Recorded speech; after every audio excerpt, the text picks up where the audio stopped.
Olá, estamos de volta com o programa Boa Conversa. Como eu já disse, contando história de pessoas como você. Pessoas que no dia a dia constroem a história da nossa cidade aqui do Distrito Federal. Hoje estamos com Zila, é uma das funcionárias mais antigas da administração regional de Taguatinga, a mais antiga. E ela trabalha na biblioteca de Taguatinga. Mas ela também é formada pela UNB. Foi um grande desafio, com certeza absoluta, e disso nós queremos ouvir. Ela aqui, a família veio do interior de Minas, foi para Rubiataba, já nasceu em Rubiataba? Já. Aí vindo para Brasília aos 16 anos de idade, foi isso? Foi. E estudou no UNB. Mas não é fácil passar no UNB. Como é que você fez para passar no UNB?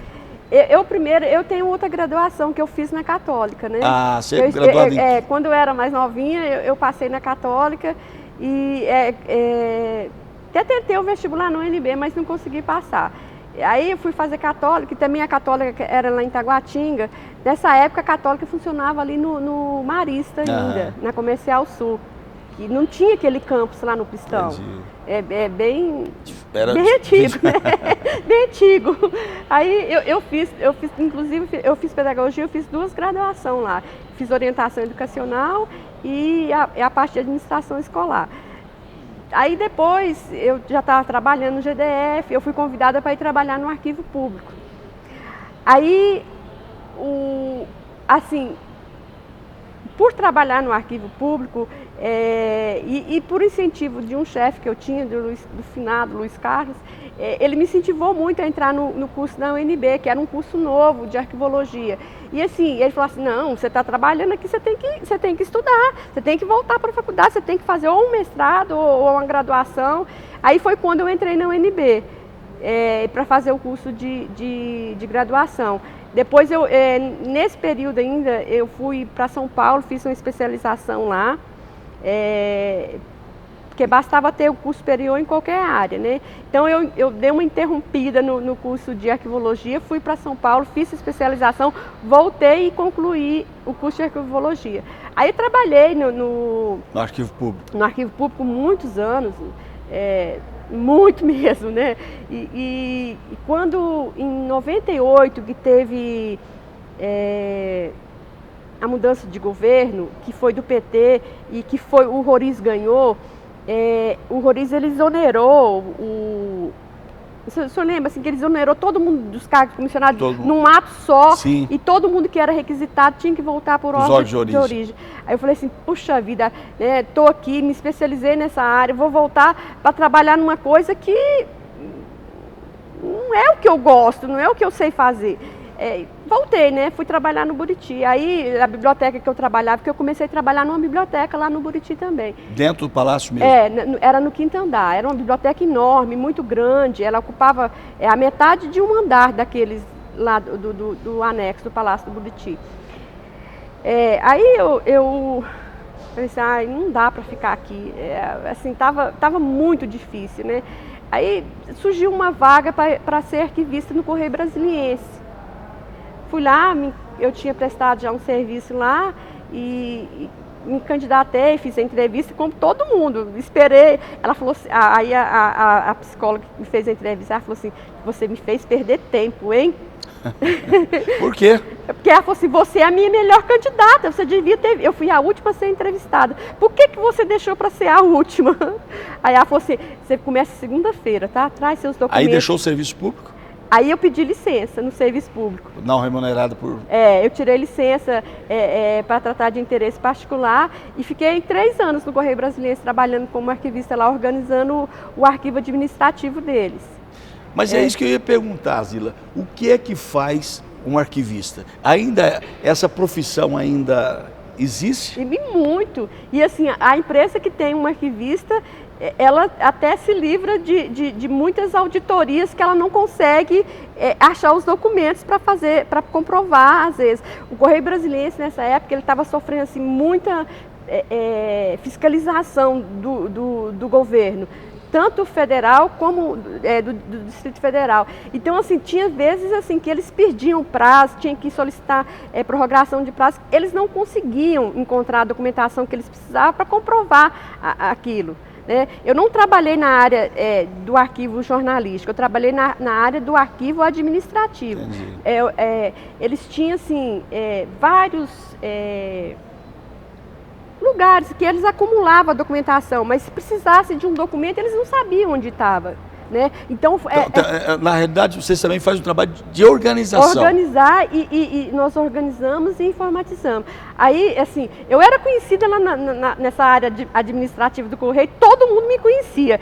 Quando eles vinham falar comigo, eles já vinham sorrindo. Falavam assim, não, você vai resolver o meu problema agora. Tinha muita gente que estava aposentando, procurando, assim, tempo de serviço, dossiês. Às vezes, porque jornalistas, eles são assim, eles trabalham um período na empresa, depois ele sai, ele volta, e ele vai, às vezes tinha jornalista que tinha 5 dossiês, né? Aí ele precisava de comprar, aí quando achava dossiê dele de período que ele não estava nem procurando, ele falava assim, nossa, mas eu nem lembrava disso aqui mais, né? Então assim, aí os dossiês estavam todos organizados, todos juntos, ele pegava, era questão assim, de 5 minutos, eu digitava o nome dele, eu verificava qual era a caixa, eu ia lá e buscava os dossiês dele e ele saía todo feliz de lá, né?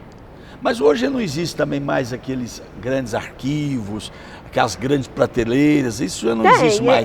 Tem alguns lugares, tem lugares ainda que tem a documentação que ainda precisa ser em papel. É o caso da administração regional.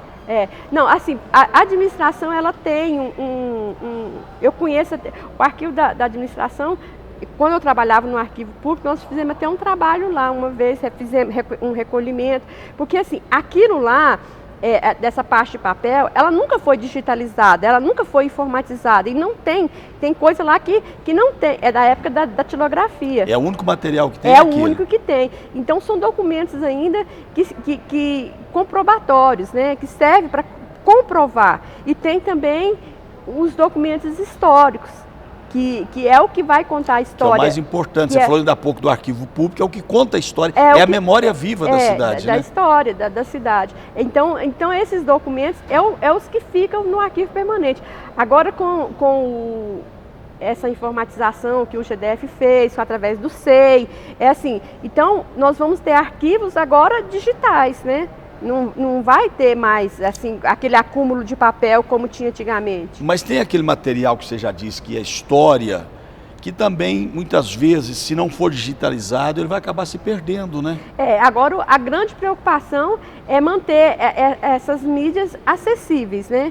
Porque eu, quando comecei a trabalhar no arquivo, existia nós começamos, não tinha nem computador, era máquina de datilografia. Depois começaram os computadores. Então, assim, aqueles arquivos que nós produzimos na época do DOS, do WS, que é aquilo lá, hoje em dia você pegar um disquete daqueles grandes, coisa, botar, não tem nada, você não tem nem onde colocar mais, porque não tem como ler. Não tem máquina para ler aquilo. Então o grande cuidado é ir migrando essas mídias, né? Então é um trabalho também do arquivista, de manter a migração dessas mídias para as modernas, e quando for fazer, um pesquisador quiser fazer uma pesquisa na história ou num documento antigo, ele ter como acessar, porque você tem lá, mas não tem como acessar e não adianta, é a mesma coisa de não ter. Que procurar papel por papel em um grande arquivo é quase impossível, né? Hoje é muito melhor ter... Estando organizado, não, é a coisa mais simples que tem. O problema é a organização. O problema é a organização e manter organizado, né? O que é muito difícil, é que você chega ali, alguém vai pegando, vai tirando um material, joga para um lado, acaba se perdendo. Tem todo uma Nunca técnica. Tem um controle de entrada e retirada, né? Nos arquivos sempre tem que ter um controle. Agora, eu já fiz até essa pergunta para você, se hoje eu quiser estudar na UNB, por exemplo, ou qualquer outra faculdade, ainda existe esse curso de arquivologista? Tem, esse curso e é um curso ainda muito requisitado. E assim, é uma profissão assim, que você que paga até relativamente bem para um arquivista, né? E quando uma empresa resolve contratar um arquivista e fazer um trabalho nos arquivos dela, ela ganha muito, porque ela ganha muito espaço, ela ganha em rapidez na recuperação da informação, ela ganha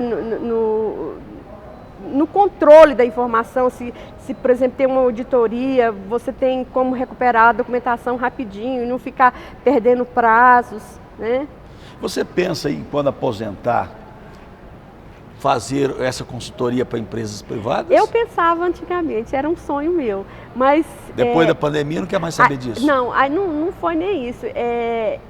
Com a mudança, assim, na aposentadoria, eu ia aposentar mais nova, né?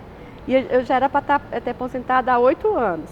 Aí eu pensava em criar uma consultoria para trabalhar particular, principalmente para organizar arquivos particulares, né? De personalidade, pessoas de destaque, político, coisa assim, que querem manter o seu arquivo organizado.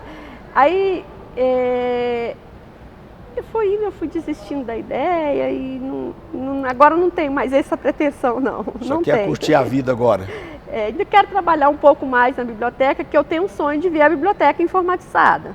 Meu sonho ainda é ver a biblioteca informatizada, porque nós somos uma biblioteca grande, que tem muitos usuários, e a nossa biblioteca não é informatizada. Nós já tentamos uma vez, perdemos todo o material por conta dessa migração de dados. O computador chegou um momento que travou.